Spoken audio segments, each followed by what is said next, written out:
9 o'clock, there it is. All right, you got your recorder on? We're ready. Would you join me, please? We'll have a prayer and a pledge of allegiance. Dear Heavenly Father, thank you for allowing us to come together today to take care of county business, to cooperate with our taxpayers and other entities here in town. We just thank you for the cooperative effort that each entity in this town displays and how it enables us to accomplish things. We just pray for this agenda, for each item that is on here that's important. We pray for active discussion and prudent decision making. Lord, just bless this meeting, take it over for us, and we just ask that you would preside and lead us through. We pray for our servicemen and women. We pray for our county residents. We pray for our county employees, Lord. Bless us all. In Jesus' name, amen. Amen. I pledge allegiance to the flag of the United States of America and to the republic for which stands one nation under God, indivisible, with liberty and justice for all.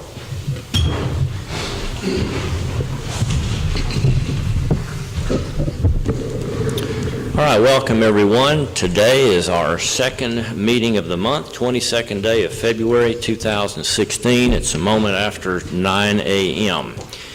We will begin with item 1, public comments, requests for information on non-agenda items in accordance with section 551.042 of the Texas Open Meetings Act. I have one request from Gary Oliver to speak, and then I'm going to take a moment and introduce Larry Jackson from our newspaper. We've got a new face over there.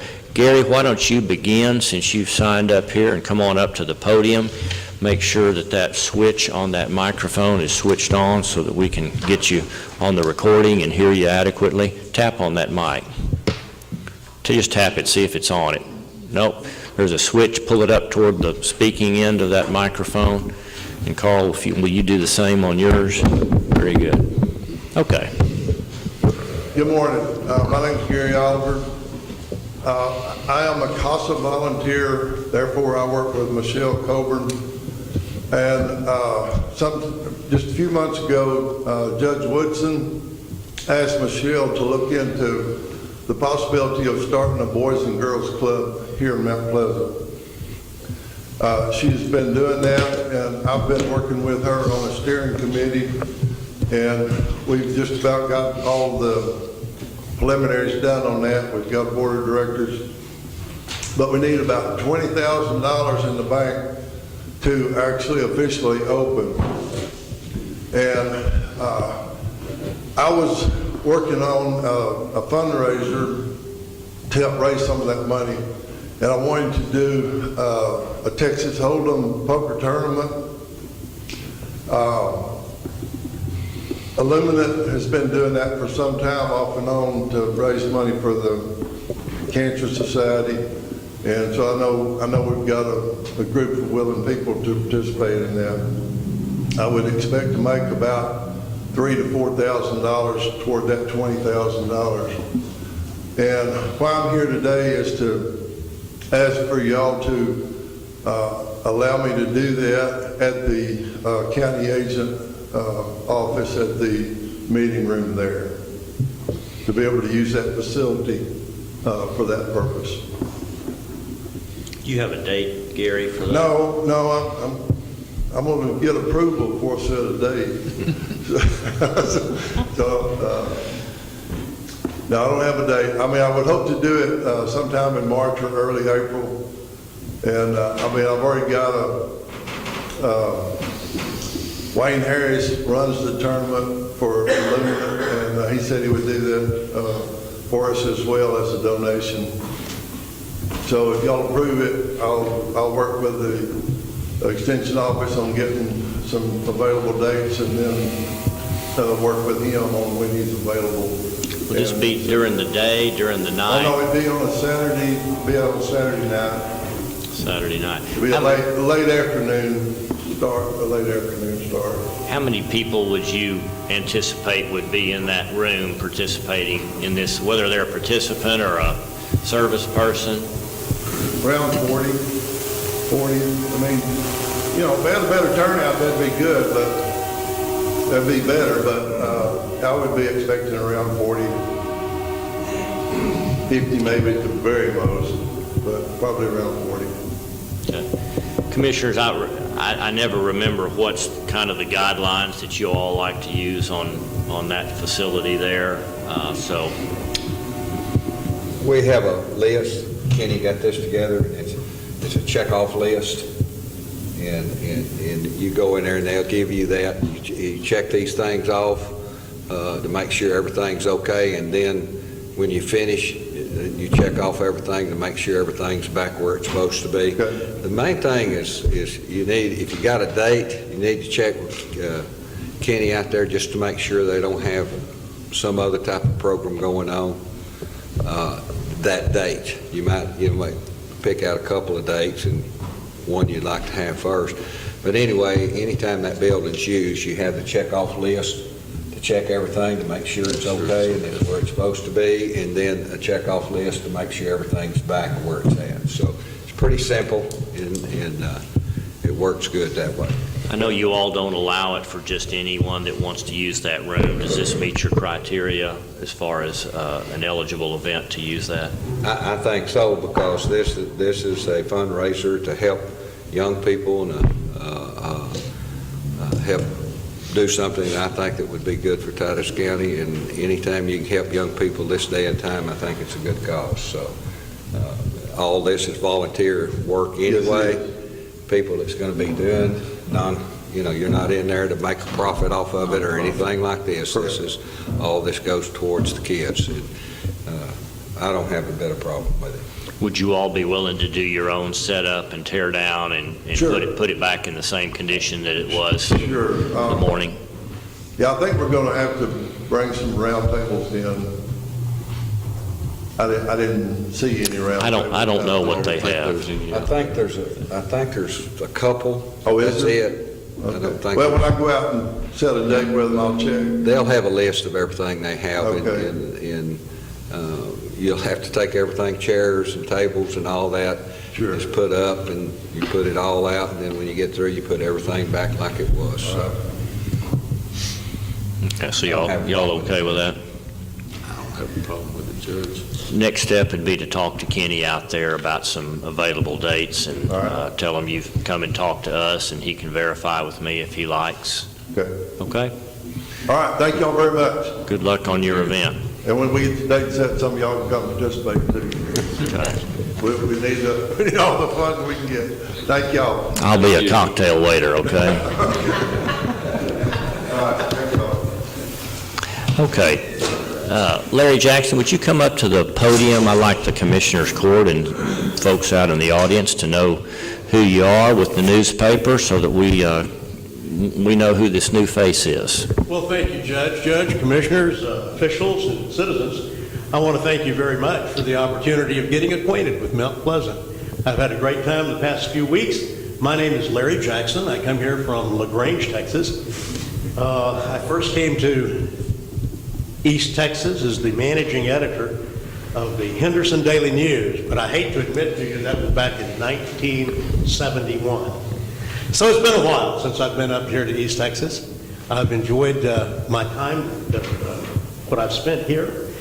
We have, as you know, we've had some turnover at the Daily Tribune, and so I was asked to come in and help make sure we got the paper out well, and I've done my best to do that. I've had a lot of fun getting acquainted with folks, coming to meetings, and taking pictures, and receiving quite a few good complaints, and seeing if I can fix some of those complaints. I won't be here for real long, but I sure am going to enjoy the opportunity of being here. I retired 3 years ago now as editor-publisher of the newspaper in LaGrange. And so I've really enjoyed being here, Judge, and I thank you very much for this opportunity to be with you this morning. Thank you, Larry. Appreciate you coming today. Anyone else have anything they'd like to address the court with? All right, let's move on to item number 2, consider and possibly approve minutes from February 8th, our first of the month regular meeting of the Commissioners Court. And we had a couple of technical subjects in there, and I personally would like to have a little bit more time. The commissioners were out last week, and specifically in the description of what was told to us by KBRO regarding the failure of our imaging system. I would like to have a chance to ponder those minutes and see if I feel like that adequately explains the predicament that we were in. So that would be my request, is that you all would consider tabling this and give yourselves and myself some time to read over those minutes that Joyce has prepared for us. Make a motion to table them then. Okay, thank you. Motion to table by Commissioner Hinton. Second. Second by Commissioner Parker. All in favor, say aye. Aye. Opposed? All right, item number 4, consider and possibly approve the hiring of a fire protection consultant, the cost of which will be shared with the city. This is the item that our fire committee had put together as one of the suggestions for improving the current and future fire protection services, not only in the city but within the county. And the city did put out a request for, was it a request for proposal or a request for qualifications, Mike? Request for proposal.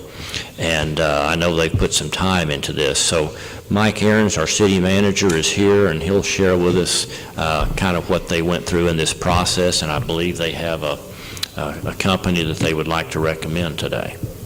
Judge and Commissioners, as you recall, each entity, the city and county, budgeted $15,000 in our current budget, as of October 1st, paid for a fire consultant study. As you're aware of the issue with the county response and the volunteers, lack of volunteers. So what we jointly decided was we wanted someone to study the relationship between the county and the city, staffing levels, the amount that the county pays to the city for the response they get, whether that response needs to increase at an increased cost, all those issues. So we thought it was best to go out and find a qualified consultant that would look at those issues for us and give a recommendation, hopefully in time for budgets for next year, so we can start to prepare how that moves together. We did put together a request for proposals. I think you reviewed and okayed it at a prior meeting, and we sent those out. We sent out to about a dozen companies around the country. We had about 5 responses back where they wanted us to actually send the proposal to them to consider. Out of that, we received 2 proposals back with cost estimates and the scope of work. The committee that you guys put together to review these issues appointed a subcommittee, 4 people of that committee to review the proposals. And when they did that, we actually settled on one, Emergency Services Consultant International. Commissioner Parker was on the committee to select out of the 2 responses received, and we felt that was the best and most responsive. Both of the companies that responded gave us an estimate in the $50,000 range, almost $60,000 each. And so once we picked the entity we want to negotiate with, we went back and looked at the scope and redefined the scope and got them down to studying what we actually needed versus what they thought we would need. So we've come down now, and what you have before you is a proposed contract. The amount was $29,985, so it came within what we budgeted. It will take care of the scope that we wanted looked at, and we would recommend you approve that. So you got this from a little over 50 down to a little under 30, which was our threshold, and Emergency Services Consulting International out of Oregon. Right. One of the big reasons the committee settled on this company is they have a lot of Texas ties. They have an office in the DFW area. One of their main consultants that will work on this project is a retired Texas fire chief. Chief McRae knows him personally from the fire business, so we felt real comfortable with the company and their ability to know how it's done in Texas, which was important to us. Is what we're asking them to do indeed the main thing that they do, or do they have a wide variety of consulting services? Yeah, they do anything associated with fire. These guys are primarily fire. The other companies that do any kind of government consulting, these guys are on straight on fire. All their background and their key players are all firemen and related to the fire industry. Okay. You have any questions for Mike? Well, thank you for fielding that responsibility of putting out those RFPs and interviewing, and Jimmy, thank you for participating in that process and especially whittling that proposal down to the target that we needed, just below 30,000. So the agenda item requests that you consider the approval of hiring this consultant to proceed with the work that was originally intended, and that is to study fire protection services throughout the city and the county. Total cost $29,985, including expenses, which would be shared 50-50 with the city, so that puts it at about $15,000 to the county, which is what we had originally planned.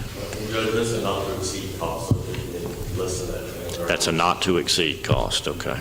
Well, say that again?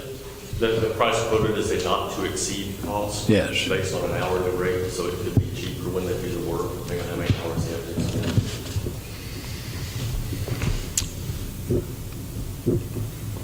spend. Judge, I make a motion to approve the hiring of the consultant. Okay. Got a motion on the floor. Commissioner Riddle, how do you feel about this? Well, I think that we should go ahead and let them do it. I'm always nervous when firemen are doing the fire studies. They want more. You know, it's like letting a mechanic study your mechanic needs. He's going to favor the mechanic. So anyway, but one thing about consultants that I've learned in my short life is that if you do everything they tell you to do or recommend, you'll be absolutely bankrupt before you get through. So you have to analyze what they recommend with a very critical eye. That's been my experience with consultants. Yeah, and I totally agree. Consultant will give you a best case scenario. They don't know what to afford. So you need to look at what they propose and then pick what works for you. This agency too has very good references. Grant State, Chief and Craig Check, not less than Boys have very, very good references. They're really impressed with their work. Where is their office located in Texas? Argyle. Oh. Okay, I have a motion. Need a second. I'll second it. Okay. Second by Commissioner Riddle. All in favor of the hiring of a fire protection consultant, the cost of which will be shared with the city. That consultant, Emergency Services Consulting International, and not to exceed price, including expenses, $29,985, of which the city and the county would split that. All in favor, say aye. Aye. Opposed? Nay. Got one nay by Commissioner Hinton. Thank you, Mike, for coming in. We appreciate it. I'll just add the council. Next Tuesday, okay?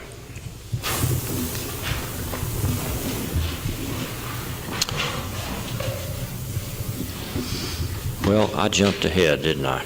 I apologize for that. Lanny, I didn't mean to slight you. And that doesn't mean Mike's any more important than you. I just made a mistake. Okay, backing up to item number 3. Presentation by Lanny Walker with Arnold Walker Arnold related to the Titus County audit for the year ended September 30th, 2015. Thank you, Judge.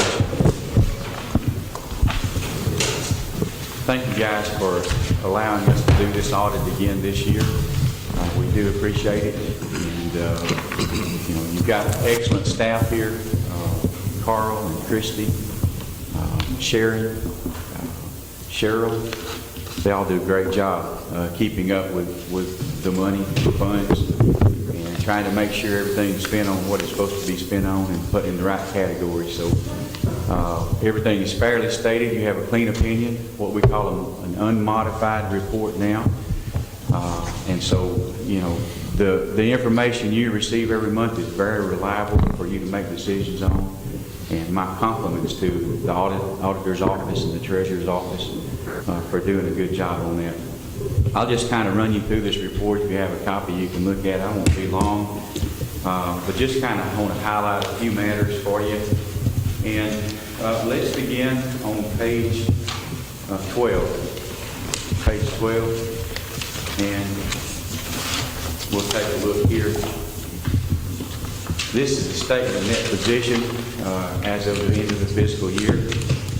And in this one spot, you can see all the assets and all the liabilities of the county at that point in time. This reflects all the fixed assets, including roads and bridges, and it reflects all the debt that the county has.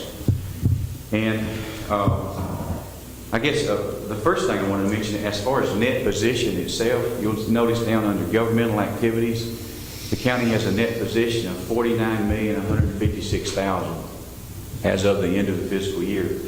That is actually an increase of $7.4 million.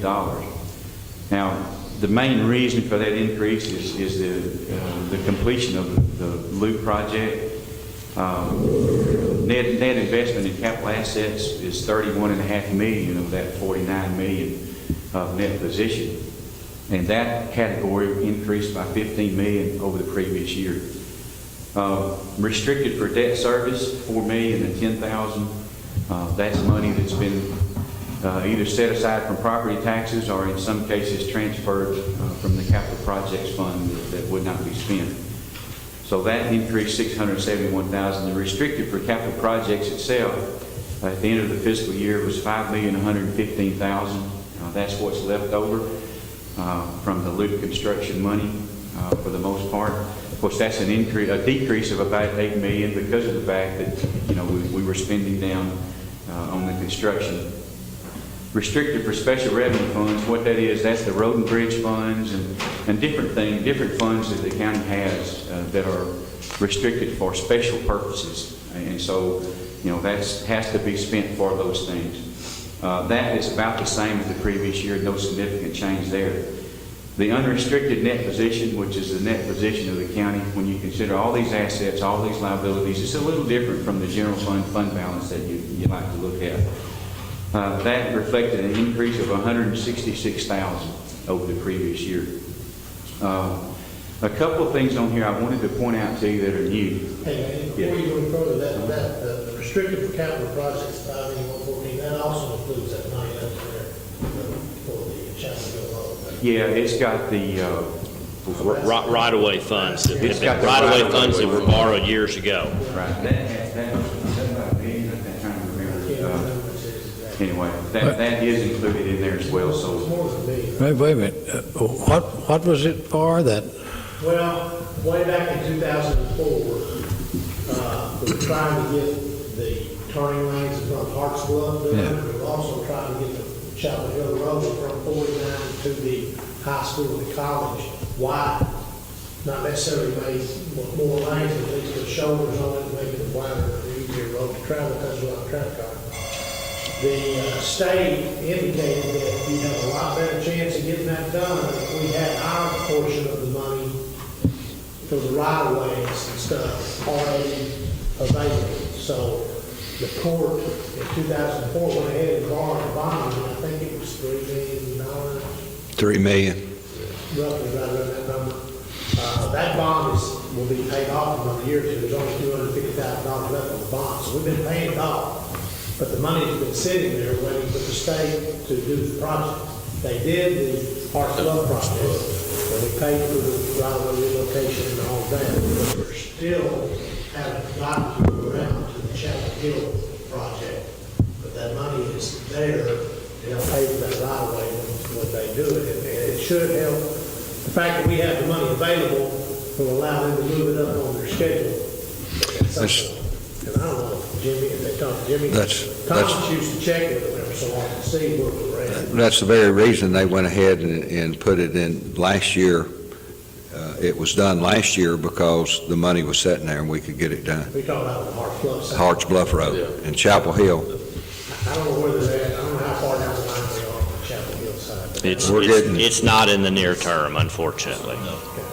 that was 2007, That was 2004. 2004. And we refinanced it in 2011 with over the rate, so it's a 2004, it's not 2011. And we actually spent a little bit more on the Harts Bluff project out of that fund than we had planned, but there was no way to know what everything that was going to be involved in the purchase and preparation of that right-of-way. So, if they let that project today, we may or may not have enough in there, but at least we have a head start. Which we certainly hope that that would go a long ways towards buying right-of-way and utility relocation on the College Road, but we just don't I know. don't know where you get the idea we had that in. We were $500,000 short on that, what we had in that fund. Where do you get the idea we had the money in there? Why do you say that? The reason they went ahead with the job, because it was in there. Are you referring to the Harts Bluff Yeah, Road? Harts Bluff alone. That's what I just said. We spent more than we I had know, but he originally. just said before that, I'm sorry, he just said we had the money in there is the reason he went ahead and did it. We didn't have the money in We there. did. It wasn't designated for one project. They gave us an estimate in 2004 of what they thought each project would cost. We had $3 or $4 million in there. Well, it was originally 3, but it had been earning interest for 10 years, so it's probably up to close to 4. That project did cost more, but the money was in that fund to pay for it. Now, what the judge is saying is that we may run into the same problem with Chapel Hill, and the money we've got set aside may or may not be enough to relocate all those lines. I agree But at with that. least we'll have a lot of it set aside, and that makes a difference with the state about where they put you on their list of projects.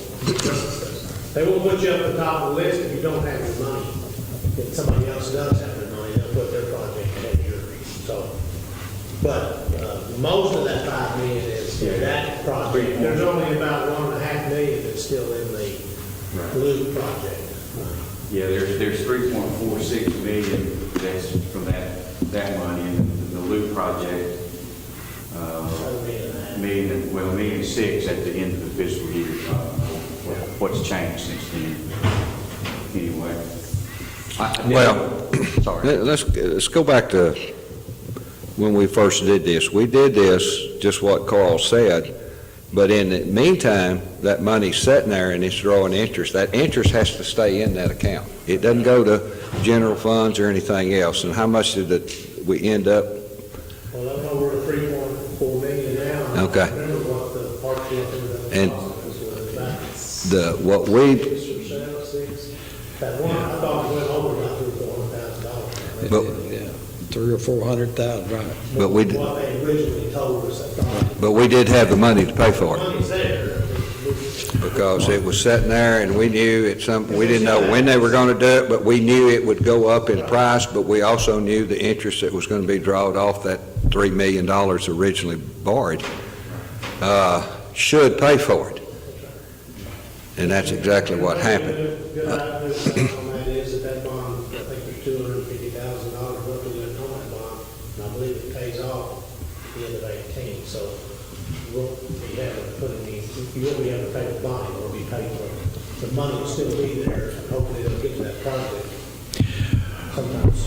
I thought that you transferred $200,000 out of the Road and Bridge 4 account to that account. I did do that also. He put, that was when Thomas left office, he took some of his excess funds and said, I will put that over there to help pay for that project. Well, that's 166, though. I'm really, what's the 166 for? Was that not it? Or didn't include the 200,000 or what? Thomas only did 100,000. Huh? I thought he was 200. Where's the 166? I guess I'm lost on that one. Where's the 166? There's 3.4 million in that fund. And of that, some of that money is 364 money. I thought he did 100,000 two different times. Where's the 3.4 million? I think he did 100 several years back. Yeah, okay. Well, trying to project the right-of-way cost back in 2004 was a best guess. Sure. Things change, unexpected utility relocations. Let's not insinuate that anybody did anything wrong. They made their best guess. We borrowed money based on their recommendations, and we've been able to easily pay for that one project, and we'll hope that the money we have set aside for the College Road will go a long way towards paying for that right-of-way and for those relocations, but we don't know. Now, does that mean we should set aside more money now? I don't necessarily think so. We don't even have this project, in the near future booked with TxDOT, so. Well, I didn't mean to insinuate we did anything wrong. I meant to insinuate that we didn't have enough money for the Harts Bluff project, and we had to get it out, had to move it out of somewhere else. But that was all. We just moved it out of money set aside in the Chapel Hill fund. Right. It was all still in that same account. Right.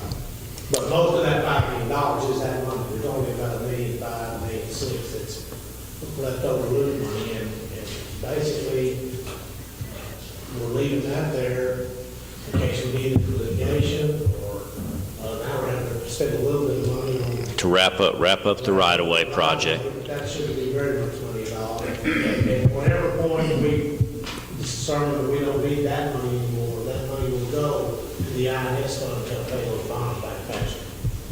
That's what it does. Also, because 4,000 is part of the Chapel Hill project, we've already bought that land in there in the intersection and moved the utilities, so that was a cost that we had figured in the Chapel Hill Road. It's already been taken care It's of. already been taken care of because of 4,000, so Yeah, that that's a should be less. significant widening there. Yeah. Well, again, let's, There's no problem, no problem. Another thing I wanted to mention on this page, there's a couple of new items that you have not seen before that the Governmental Accounting Standards Board required that we begin reflecting on your books on this statement right here, and then on the next statement. It has no effect on your budget, so don't worry about that, but they required us to begin booking the net pension liability for the county's portion. this is the first year we're doing this, First isn't year it? for us to do that, yes.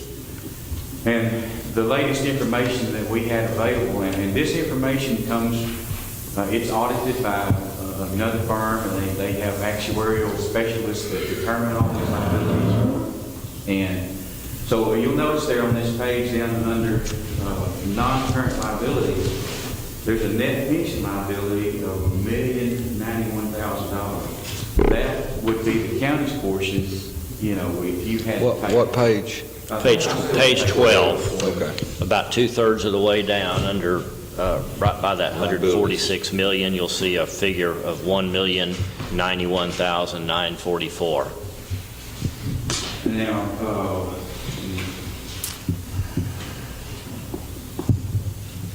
Now, the actual, of course, you know, the most of that liability, you know, this liability was really from a prior year. So some of this was booked on as a prior period adjustment, but then also, since this was measured at December 31, 14, we're allowed to reflect as an asset what you've paid towards that liability since December 31, 14. So you'll notice up under deferred outflow of resources, it says deferred outflow related to pension plan, $1,170,000.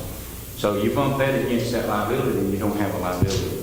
So thankfully, you know, y'all, you know, some entities were showing like a humongous liability because, you know, they just hadn't funded it quite like they should. But thankfully, the contribution rates have been good, and y'all have funded it to where, you know, there's no liability. Like I said, that deferred outflow, you know, that contains not only what we've paid since January 1st of 15, also there's some, you know, in this case, the investments that this money is invested in has actually earned a little better than what actually determined needed to be earned.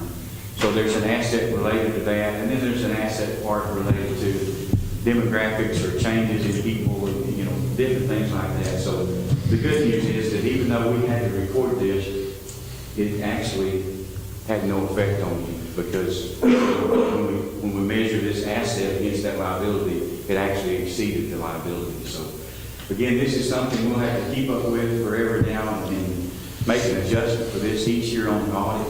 And again, it's not anything you need to worry about on your budget because it has no effect on your budget. You still just budget for the retirement contributions that will be paid each year, and that just keeps getting paid in, and this thing will just be measured here on this statement of that position. So, But you get that information from our pension provider. PCDRS, any of y'all can go online and look at that. at TCDR, well, I say that, no, I think we have, Christie has, there's a password that actually, that's password protected, so you can't do that, but she can print that off and give it to you if need be. It's about a 40-page document, and, you know, it has all this information in there. It tells you who audited this, who the actuary was, and so all that information is available. You know, these people are far more sophisticated than I am, you know, as far as being able to determine all this Basically, information. I think that's where they're estimating what they think you'll be needing to cover all your potential payouts against what they are. But sometimes you read about unfunded pension liabilities in these Wall Street Journal articles, and it's got a bad taste to it. It does. We're simply following what our pension company instructs us to do. They plan this, we don't plan this. We don't say, oh, we can't afford that much this year, so we're gonna back off and shove that liability on down the road. No. And that's no reflection of what we contribute. We don't contribute. Right, but we're just simply riding along with their plan. We continue to always fully fund exactly what they tell us to fund, and this is a planned component in that pension. At any time, I would imagine in the last, as long as we've had this, we would have always had this net pension liability in a certain amount, and after the debacle of 2008 and 9, I'm sure that pension liability increased, but they are managing that, and we should see that beginning to roll down, I would think. But again, this is not anything to be alarmed at. It's just a new reporting requirement. New reporting requirements, and thankfully TCDRS, like you say, has you know, had y'all do, you know, percentage, you know, contribution rate. You know, that's, you know, a little bit higher than like what the school districts are and things like that, but then these school districts have pretty good sized liabilities.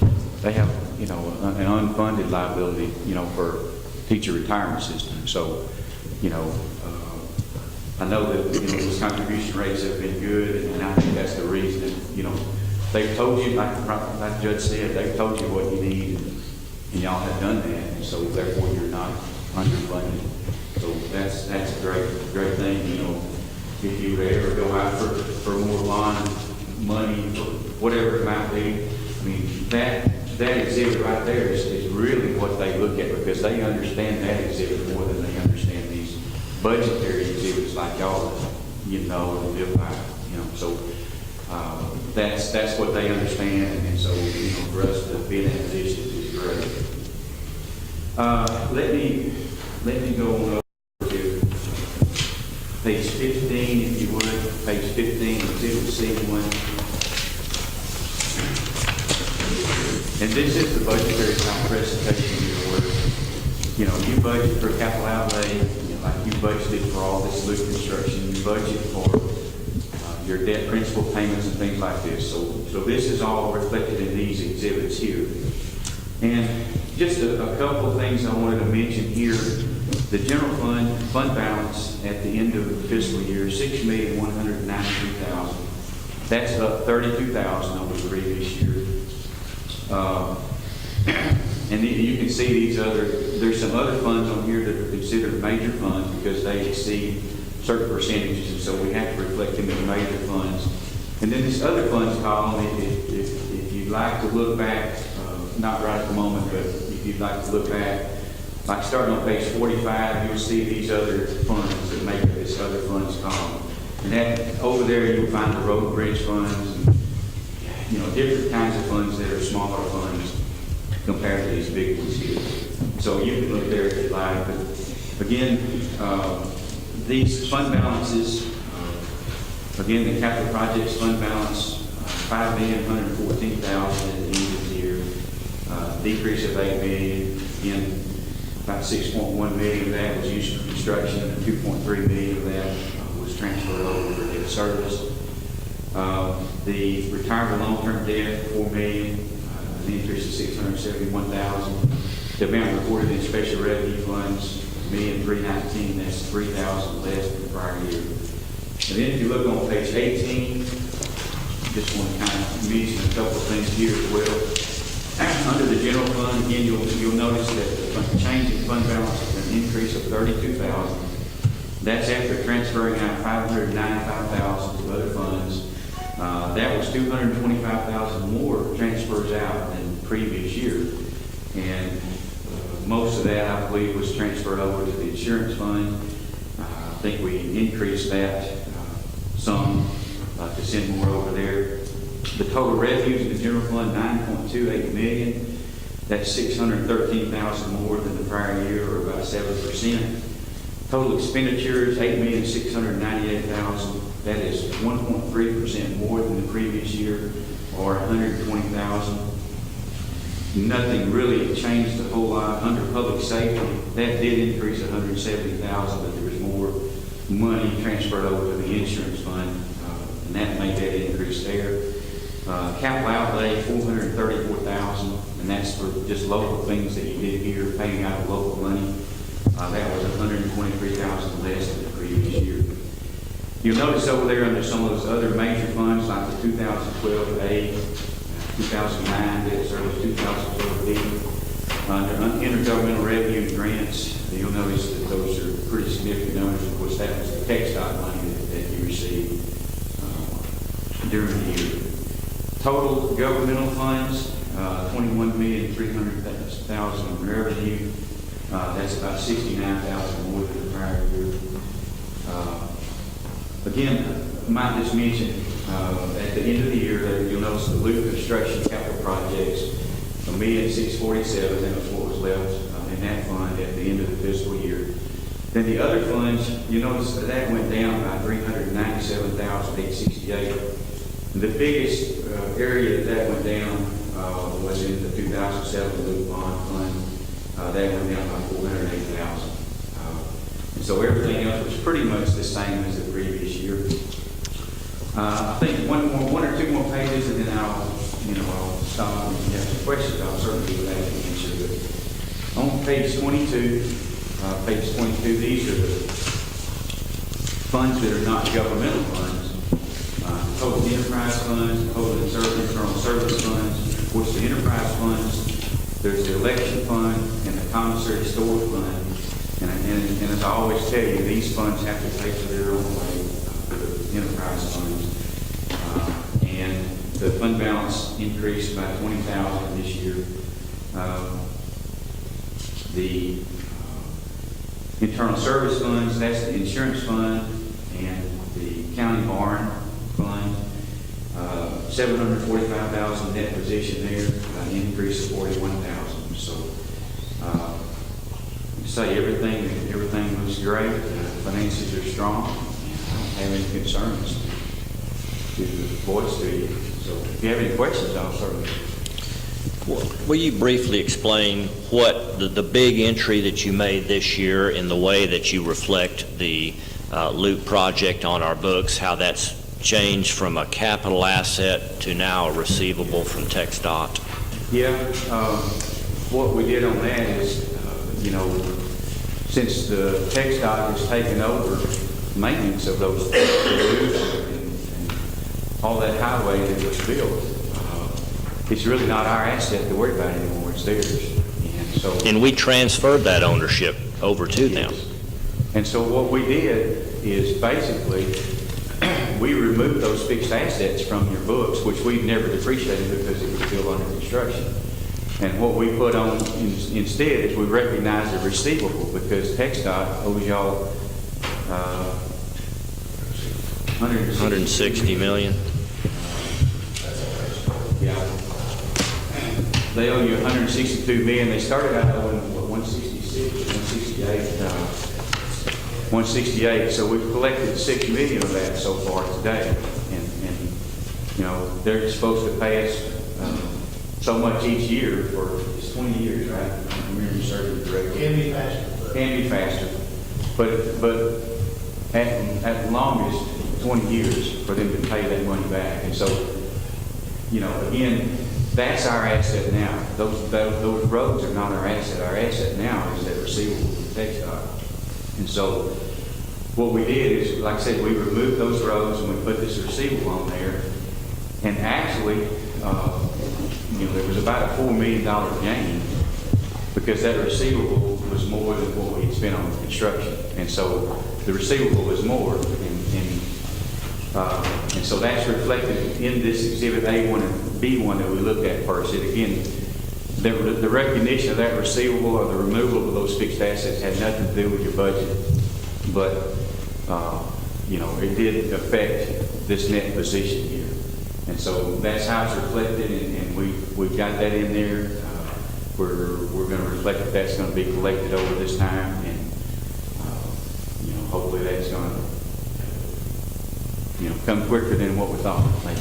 So, any questions on that? But one of the questions, in fact, I got this question last week, is why do we still have to have a higher tax rate based on the decision to build that road? If we've got more money due to us from TxDOT than we owe in bond money, which you can see in there, there's about a $25 million excess in the receivable over the debt. The reason why is we're receiving that money back from TxDOT without interest. They're just paying us principal payment, zero interest, which was the way it was designed to be, but yet we're having to pay debt service on that $138 million at about a 4.5% interest rate. And therefore, over the life of this, we're going to actually pay out more in bond payments than we will receive from TxDOT, Yes. and we've got to make up that difference, Yeah, essentially the cost of the interest Right. with the increased tax load. Right. Yeah, that interest, there's exhibits back in the back that show you, how much is due each year.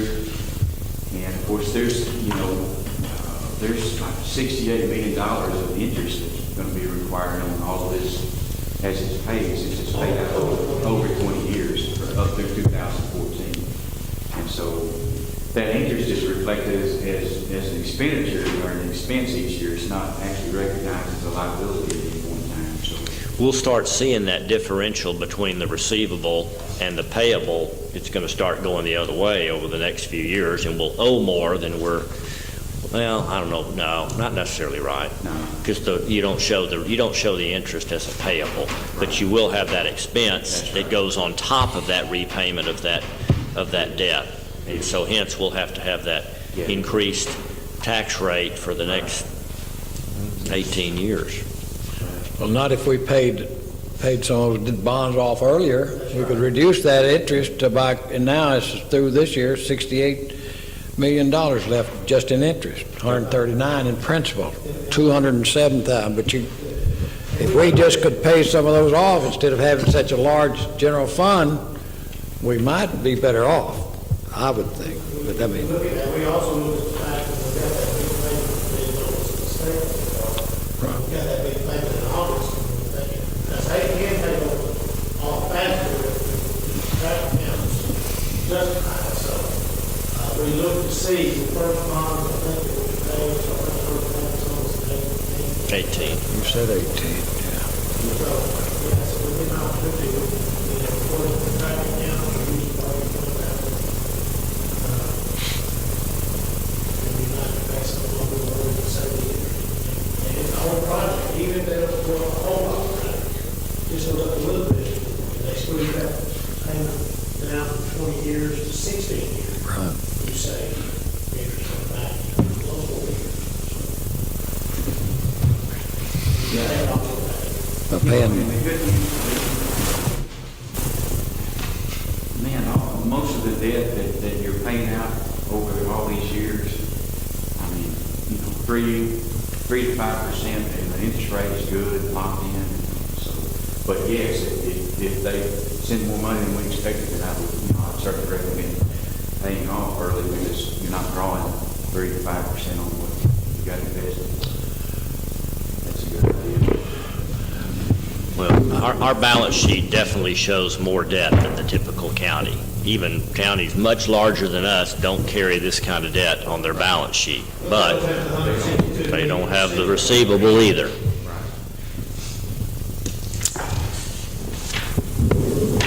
but still, that counts for like 14% of our tax rate. That debt does. So until that's paid off, we're going to pay 14% more than than we would have to if we paid those debts. Just for the record. Anything else, Lanny? That's all I want to bring to your attention, unless you have some other questions. Said everything is good. Got good folks working here. Thank you very much. We appreciate your services once again. Thank you, Lynn. All right, let's go ahead and approve this, if that's your wishes. I'll make a motion to approve it. Motion by Commissioner Riddle to accept and approve the audit that has been prepared by Arnold Walker and Associates for the year ended September 30, 2015. Second. Second by Commissioner Hinton. All in favor of the approval of this audit, say aye. Aye. All right, thank you. Item number 5, open and... Judge, I want to say something on this, that once our indebtedness on these loop projects are paid off, there's 14 cents that addresses paying this and the taxes. That comes off.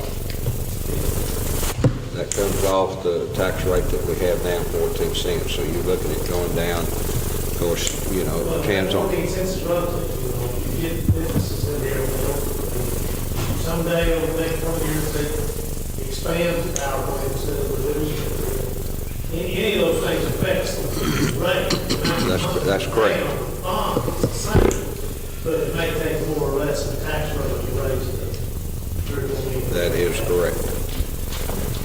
But I didn't want everybody to know that it does, once that indebtedness is paid for, it comes down, regardless of what the rate would be.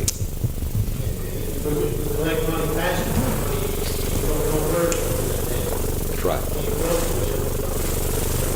Well, say we pay it off in 16 years, you can't keep that debt on there. It has to, by law, come off the rate.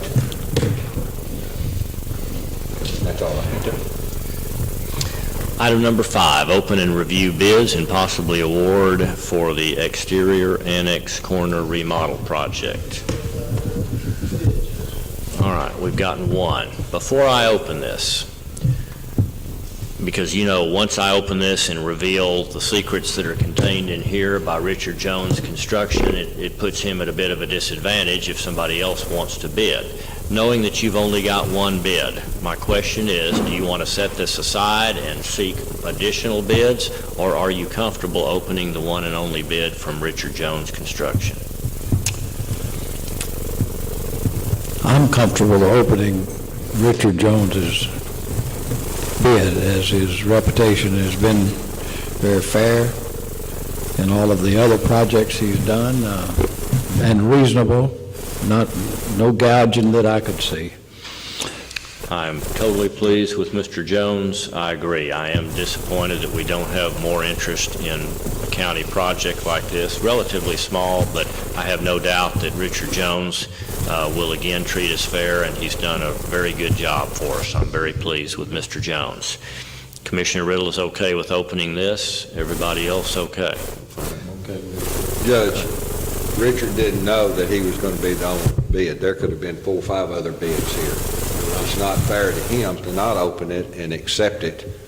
Everybody was given the same time period. Everybody was given the same date to get their bids in, and we can either look at it and accept it or reject it. But as far as, you know, everybody had the same opportunity to get their bids in. So I certainly don't have a problem with it, and I agree with what Al said. All right, here we go.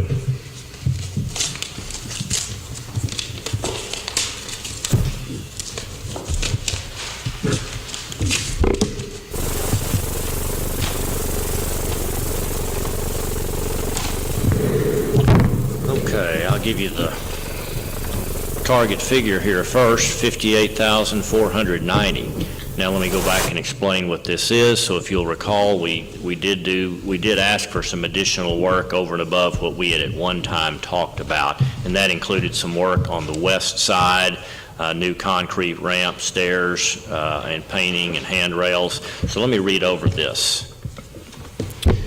The address is called the Witt Building, exterior mods on the corner of First and Madison Street. We hereby propose to furnish the materials and perform the labor necessary for the completion of the exterior work for the WIT building. Concrete ramps with stairs and painted handrails. Again, that would be running along Madison Street there on the west side of the building. That was an addition that Prefert Complex Designs had suggested that we might want to do to make the entryway there on the Madison Street side to be compliant with handicap requirements. Framing for new windows and doors,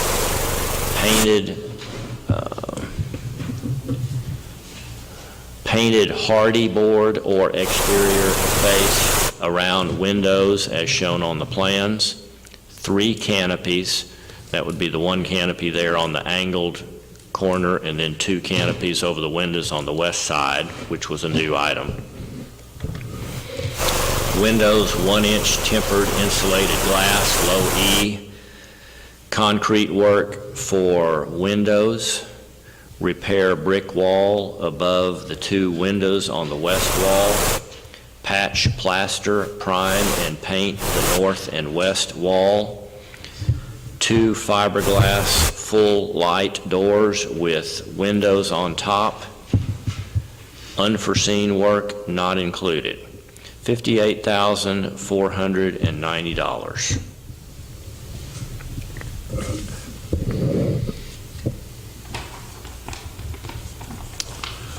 My reaction to that is that was a little better than I expected it would be after we added the work on the Madison Street side. What we do, budget 30-something? It was between 40 and 25. Well, that was just mainly on that front side though, wasn't it? It was all just on the front side.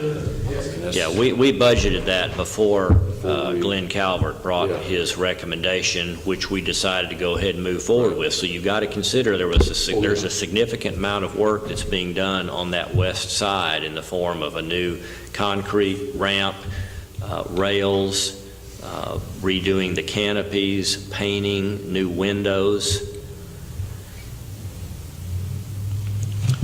Now, I'll say this, before we approve this, and specifically before we approve the work on that Madison Street side, and I think it's all good, and I'm in favor of all of it, we need to be thinking about what we're going to be doing with that corner. Are we just doing this just to improve the exterior of that building and make it look better? That's an important objective, but I want you all to be thinking what might be used, what entity or what county operation, what might you want to do with that WIT building? It's some 1,400 square feet there.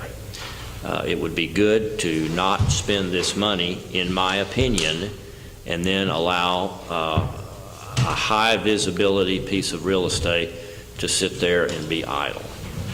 So that's certainly not what we're here to approve today, but you're making a commitment here for a nice remodel on that entire building. I think you need to be thinking about following it up with soliciting some kind of use for that. So there's your well laid out bid by Richard. What would you like to do?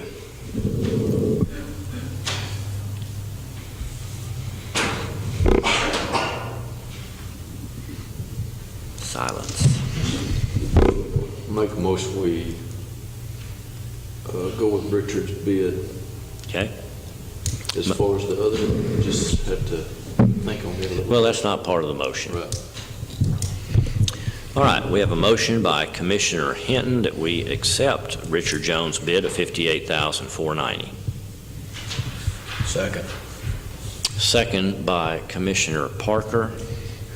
And before we vote on this, let's kind of go over what our responsibility is going to be after this. We do not have, for the first time, a Chris Basham or anybody else like that that's going to oversee this job. So it will put some additional responsibilities on us or whoever we designate to oversee this project. And I'm not stating that as a scare tactic. I think it's a great opportunity. I think without a doubt that we can handle it. But let's just be sure, once again, that we've got the personnel in place that are willing to take care of this. And I'm appreciative of Commissioner Riddle and Commissioner Fields thus far, working with Prefert and getting us this far. Are you all, with the scope of this project, do you all feel like we're in good shape as far as us being able to oversee this job? I do. I don't mind overseeing it. Okay. Commissioner Riddle, you good with it? Okay. Yes. Yes. And we know that Richard carries the appropriate insurance. We have not asked him, however, for a bond. I don't see anything on this bid about a bond. Well, according to the rules, we're supposed to have a bond from him. Was that in the, I think it was in the ad. He got $1 million. Well, he said a bond goes with each particular project. I believe he's adequately insured. If we're going to ask him to bond this project, he may say, well, no, I didn't know about that and I didn't put that into my bid. I don't know. If that issue comes up, how would you like to deal with it? We should have a bond and insurance, a workman's comp. I asked him, Okay. and he said he was bonded. Bill's right, you gotta have, I think he just has to have, like, a performance bond, and then have a freedom bond. Okay. But he is bonded. I asked him. That's right. You'll have to make sure you. Good. Well, I hope that that's the case, and I hope that won't become a point of, a problem point. All right, we got a motion. We've got a second. All those in favor of accepting the bid from Richard Jones on the remodel of the north, northwest, and west side of the Witt Building, say aye. Aye. Opposed? Maybe we should put in there and to include the bond before we approve it. Yes, you probably need to put that in the deal. in the motion. Verify that he is bonded. With the fact that you'll also have proper insurance and bond. Okay. Okay. All right, we'll modify that, Joyce, that we are accepting this with the assumption that Mr. Jones will be able to provide us with the appropriate insurance coverage and a bond on this particular project. Okay.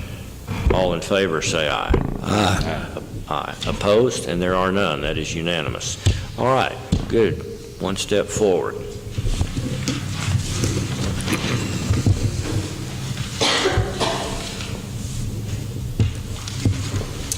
Item number 6 is consider and possibly approve our travel and seminars. I think I've got 3 here. The first is District Clerk Deborah Abston is asking to go to a regional meeting in Sulphur Springs on the 23rd of March.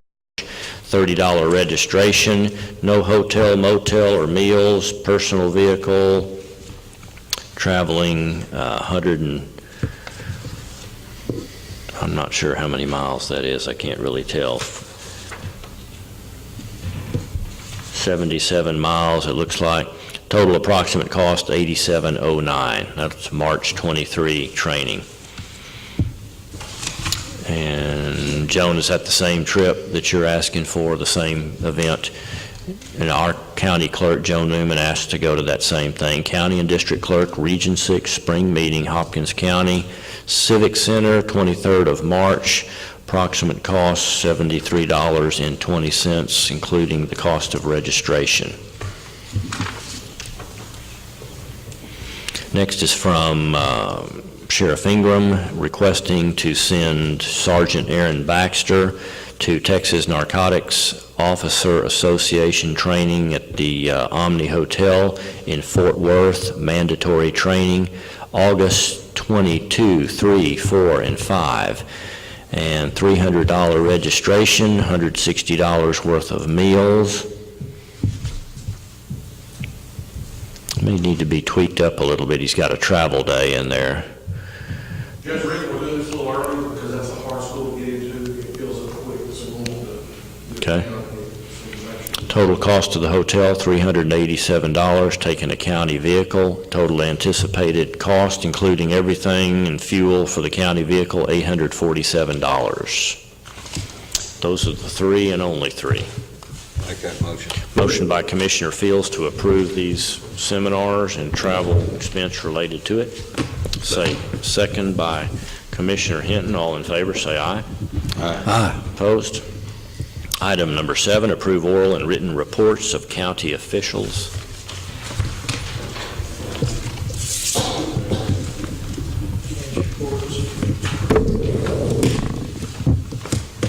Thank you, sir.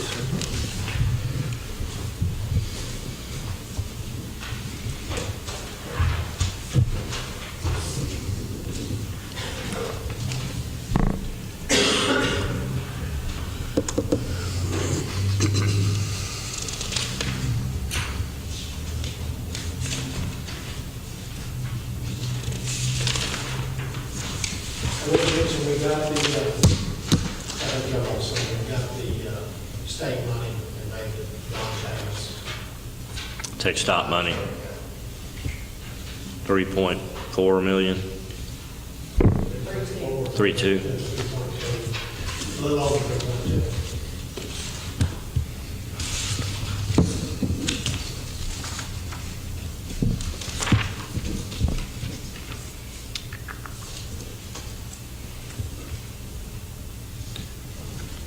Make a motion to approve reports. Motion by Commissioner Hinton to accept these oral and written reports. Second by Commissioner Fields. All in favor, say aye. Item 8, consider and possibly approve treasurer's report.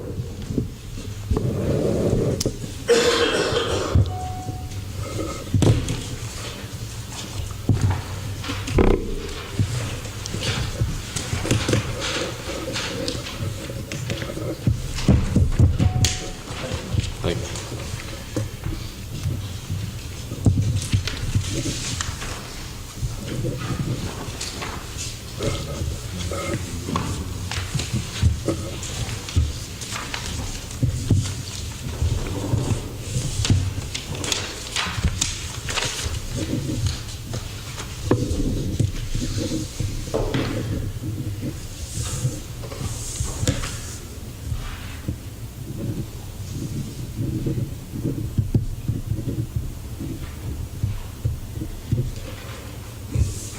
Make a motion to approve treasurer's report. Motion by Commissioner Hinton for approval. Second by Commissioner Parker. All in favor of approving the treasurer's report, say aye. Aye. Opposed? Item 9, approve budget amendments. Number 7, I've got it marked as an emergency budget. I think y'all want to see this. This is the $8,900 for the net data having to go in when we lost all the data, or maybe not net data, maybe it's K-Bro, but whoever it is that, had to go in and find it. It was $8,900. That wasn't anticipated in the budget anywhere, so I treated that like an emergency budget. Did you end up wiring that? Is that how We you? haven't yet. You haven't yet? Okay. We're gonna do that. Okay, 8,900, again, that was for the imaging unit, the plasmon device that failed, $8,900 to retrieve that data, which they did get retrieved, good news. So there's item 1. Item number 2 is to close out the Rattler building, the election building, whatever you want to call it. These are the final numbers on it. It spread over 2 years. The final total project's $308,049.96.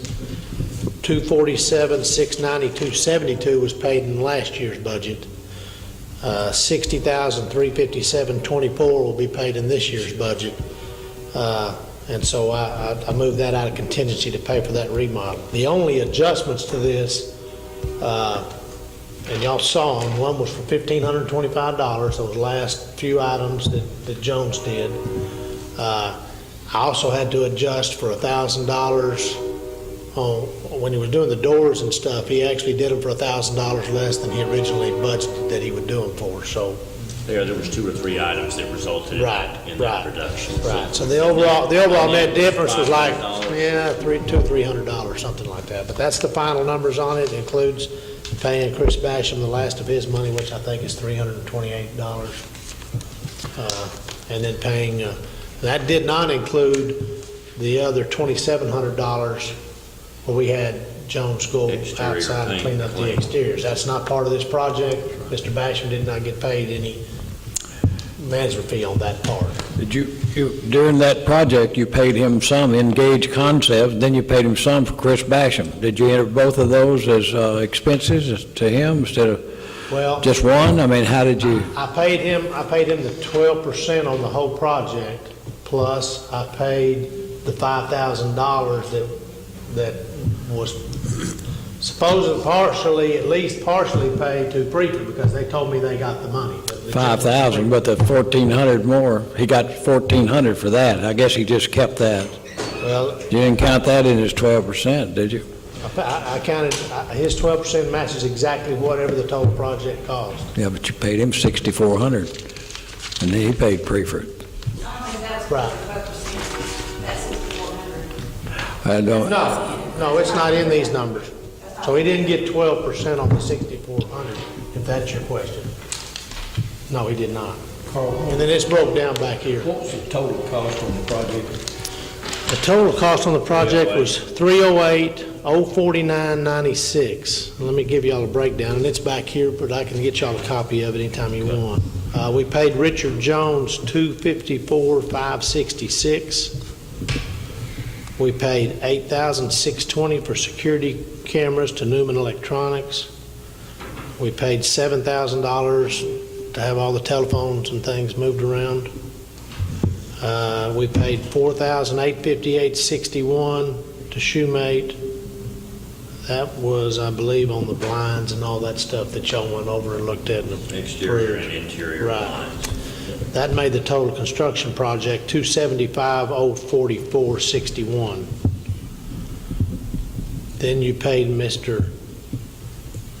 Basham $33,005.35 for his oversight, for his management fee, for a total of, and design, for a total of $308,049.96.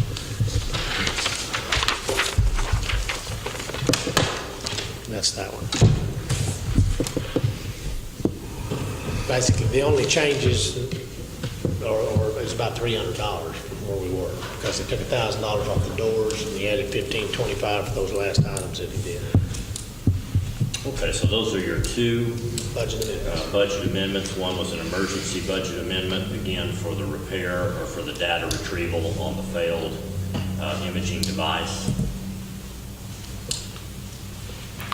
Make a motion. Motion by Commissioner Parker to approve these 2 budget amendments. Second by Commissioner Hinton. All in favor, say aye.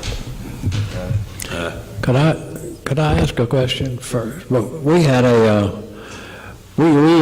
Cable asked for a contract from us for 2 years, and it was, I thought it was a tremendous amount of money at the time, that he would take care of all of these things.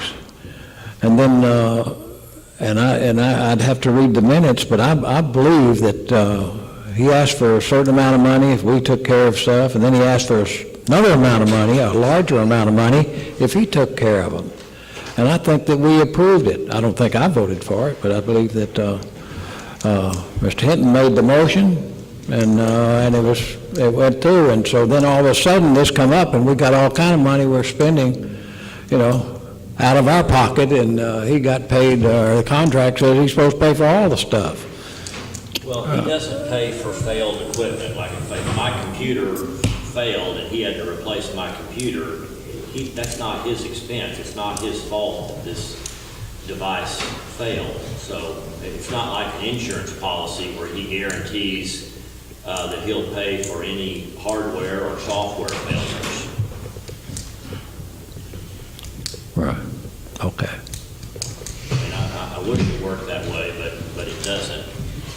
What you're referring to, and that is accurate, is that he took on in his contract the responsibility of buying some things rather than us separately approving those as the county making those purchases for some specific items and quantities of items like computers, and I don't remember. But he what all was there. also took on the responsibility of doing the backups, but not for one of those. The hardware, He is supposed to be making sure it's backed up, Yeah, storing it. which at one time, before we started doing that, he added He charged those, us he extra added for those this. little items on, as individual add-ons, and once we established those as recurring activities, then he just lumped it all together. He's responsible for doing the backups, but he's not responsible for the backup. hardware. Fails, crashes, or whatever. And he had to bring in outside people that's really getting paid to do this work. Okay. We So- did have a motion in a second. And we did vote. I just want to ask you one more time. All in favor of approving these two budget amendments, say aye. Aye. Opposed? Okay. Item 10, sign pay orders and approved payments. Make a motion with pair of bills. Motion by Commissioner Hinton to pay our outstanding bills. Second. Second by Commissioner Fields. All in favor, say aye. Aye. Opposed? Item number 11, closing comments. I'll start on my right end. Commissioner Riddle. None. Commissioner Fields. One thing I have, Judge, on County Road 2500, of course, we had the rain last week, delayed everything. We had mud, really major problems. Started working on it Friday afternoon, this past Friday. And I was out there Friday, went Saturday and Sunday. Yesterday afternoon, about 3 o'clock, they like about 4 feet having the road put back together.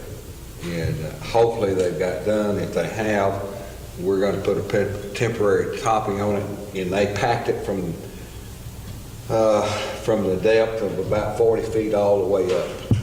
And it was really a big job. But anyway, they did a great, everything I watched and continue to look at and stuff. We're going to look at it, probably put a temporary topping on it just to get traffic back open on it as soon as we can, and keep it watched daily, make sure everything is setting up right. They were really doing a good job packing it.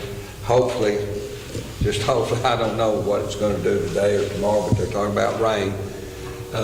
We need a little dry weather to put that temporary topping back on it. So hopefully we'll have it open this week sometime. As soon as I know, I'll contact all the hospital, sheriff's department, everybody, and let them know that it is open.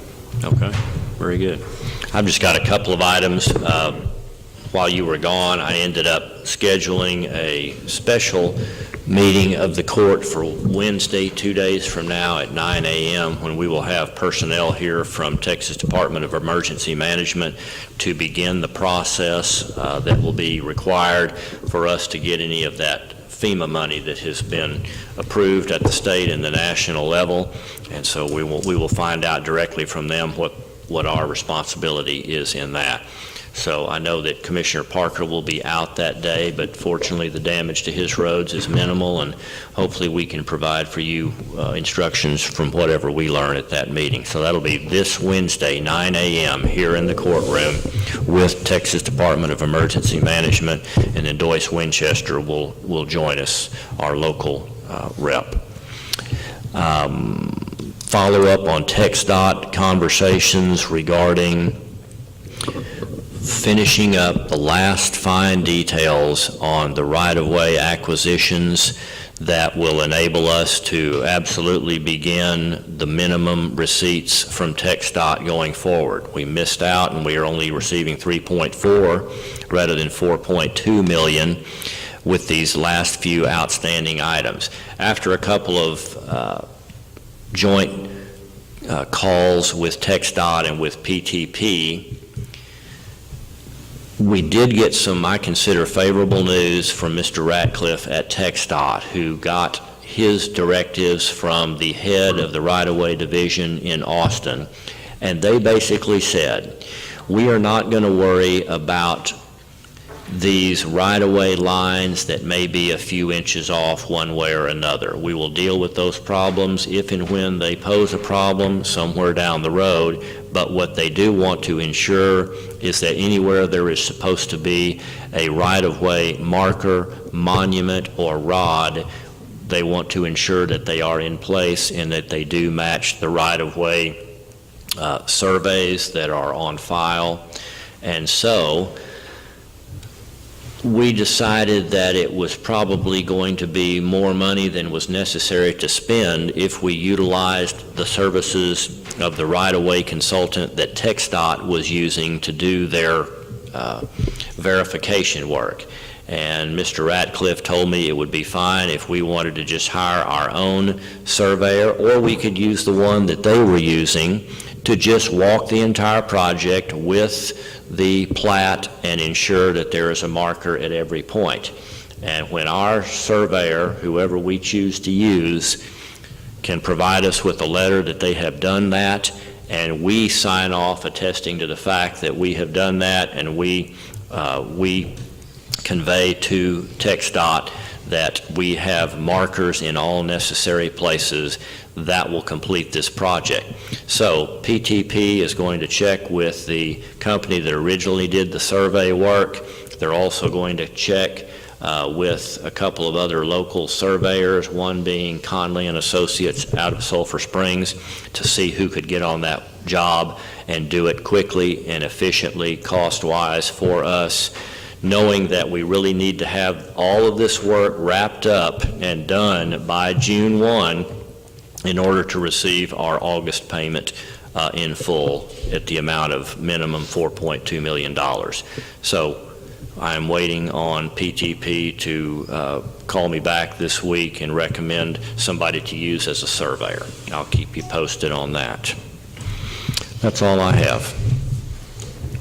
Commissioner Hinton, Commissioner Parker, nothing. All right. Only thing I would like to say is I'll be here for a little while.